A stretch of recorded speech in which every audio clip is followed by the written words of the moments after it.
globally inspired, locally committed, Electromechanica's service to excellence.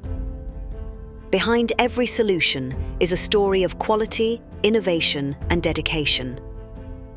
This episode uncovers how Electromechanica's drive to serve pushes boundaries, solves challenges, and powers the world of our customers. Electromechanica has historically and predominantly been a switchgear provider for management of motor loads. And I think that has extended in scope in the 21st century, where we offer a very comprehensive set of technology solutions. The business has definitely taken on a different dynamic. It's been more sort of aggressive in the market, more sort of strategic, I would say.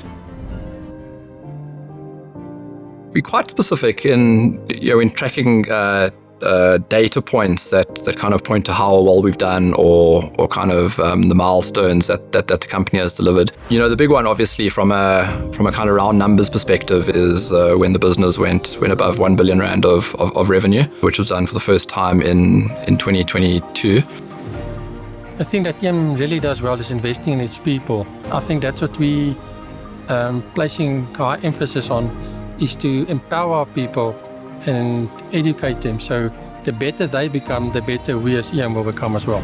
As strong as what the company is from products and also having the branch network, we also have to depend on the customer-facing service staff that we have. And I think empowering our people is important to Electromechanica. The challenges over the last couple of years was, how do we represent our international brands locally to compete with the big guys that are currently present in South Africa? In doing so, we had to expand nationally our warehousing, our technical competency to provide those services, to cover from end user to installer to contractors. I think one of the other bigger challenges that was trying to ensure that each branch has got the correct stock and sufficient stock for the needs of their area. Once you open a new branch, you might have only sold one item in that branch or in that area because there was no branch, but once the branch becomes available, the items are more readily available, so the demand on different items changes so often that you have to really track the trend of your sales to ensure that you keep the right products in stock for your customers. The beauty of Electromechanica and the basket offer of products that we have to overcome our stock problems, we do have alternate solutions that we go to. That is the one option if we don't have stock and it's an urgency in the branch. We'll fill stock from the distribution center and also our branch network. From other branches we can pull stock.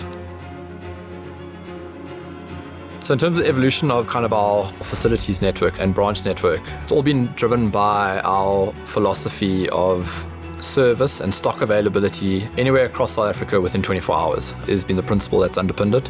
We really had the big city centre branches. We had just launched the Nelspruit branch, and there were quite large gaps across parts of South Africa. And the two gaps that needed to be filled specifically were Bloemfontein and then lastly Port Elizabeth, which was done a few years ago. We were then able to deliver on our stock anywhere in SA within 24 hours service promise.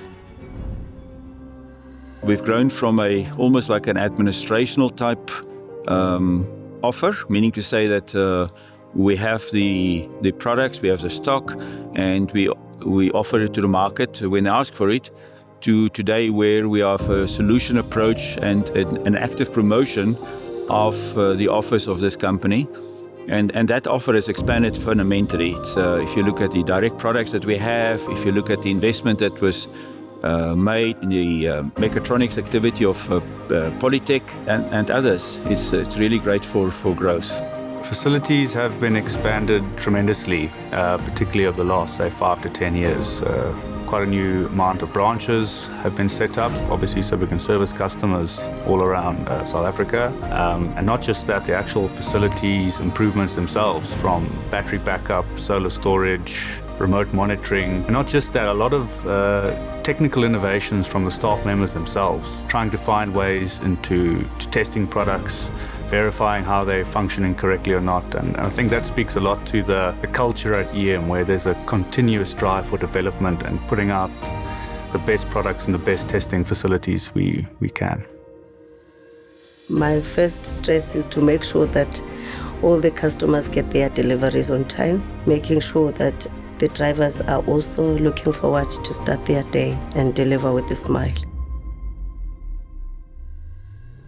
The project that took me literally 5 years to break into. So this is within the water utility of one of the neighboring countries within the SADC region. It's basically what we call control of process, meaning it's bulk water, which obviously means large volumes of water being moved, treating of wastewater, working with desalination plants, and then again going back to the boreholes, distributing that.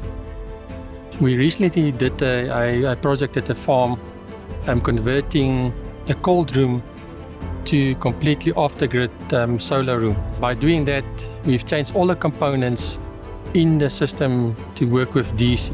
By doing that, we not only just save the customer on electricity bill, but also increase efficiency in keeping his product cold.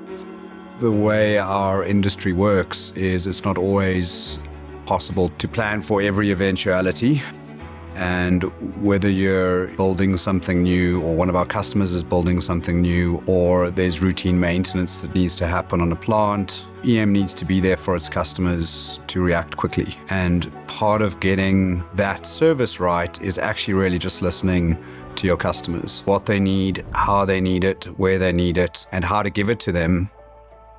We see ourselves as being solution-oriented as a business. Part of that solution orientation is how we respond to changes in the environment, changes in the market, evolving our basket from almost 100% hardware to a greater mix of software and Internet of Things over time is key. Part of a solution is the financial solution. So how do you give your customers access to capital, access to credit? From a procurement and supply chain perspective, how do you make sure that we actually have that technology solution on the shelf available for purchase?